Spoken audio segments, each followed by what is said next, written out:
Definition है हमारे पास nuclear chemistry की। न्यूक्लियर बेसिकली रिलेट करता है न्यूक्लियस से, जो एटम का न्यूक्लियस होता है ना, उससे। तो देखते हैं कि इसकी डेफिनेशन में क्या है। Nuclear chemistry deals with a reaction taking place in the nucleus of an atom. कि न्यूक्लियर केमिस्ट्री डील करती है उन रिएक्शन से जो एटम के न्यूक्लियस के अंदर रहनुमा हो रहे होते हैं। It deals with radio activity, nuclear processes and transformation in the nuclei of atom.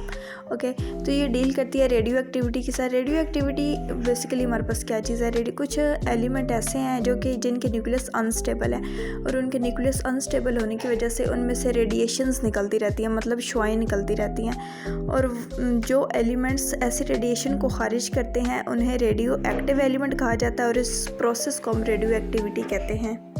अगर हम एग्जांपल के तौर पे इस इमेज को देखें तो इसमें से देखिए क्या हो रहा है, यहाँ पे एलिमेंट्स के अंदर से रेडिएशंस निकल रही हैं।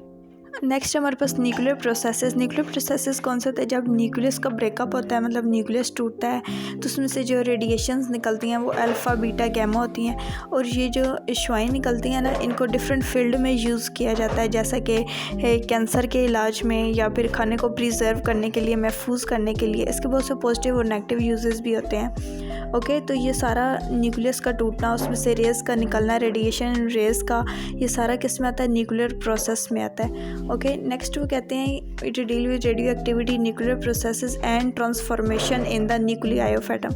ट्रांसफॉर्मेशन का मतलब होता है तब्दीली, के बड़े न्यूक्लियस का टूटना और उसमें से रेडियो एक्टिव रेज़ का निकल जाना और बाद में उसके छोटे न्यूक्लियस में कन्वर्ट हो जाना, ये सारा प्रोसेस होता है ट्रांसफॉर्मेशन इन। अगर तो हमें पता चलता है कि ये न्यूक्लियर केमिस्ट्री की चीज़ के साथ डील करती है, radio activity, nuclear processes and transformation of the nuclei of an atom. और इसके साथ अगर आपको मेरी वीडियो की समझ आई है तो मेरी वीडियो को लाइक और मेरे चैनल को सब्सक्राइब लाजमी करें, ताकि नेक्स्ट वीडियो के लिए हमें एनर्जी मिलती रहे। अल्लाह हाफ़िज़।